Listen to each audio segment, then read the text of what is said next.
Let's add an image and some text side by side.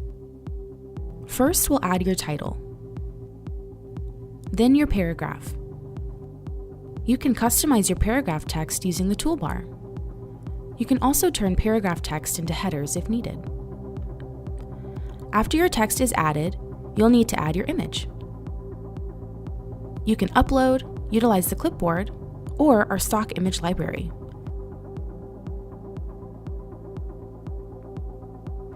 If you want to change the focal point of your image, you can do so by clicking the Edit Focal Point button.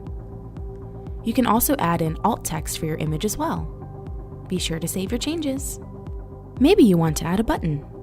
You can insert button text as well as link out to a page, file, or even a video. We have tons of options to choose from, including text overlay, text left and right, image parallax, and profile text. Scroll through to find what fits the look you're going for, then hit save. From here, you can customize this block under the advanced area. Keep in mind that these block settings will override the global settings you've set up. You can control the spacing, colors, and background of the block. Now you're set up to show off your best work.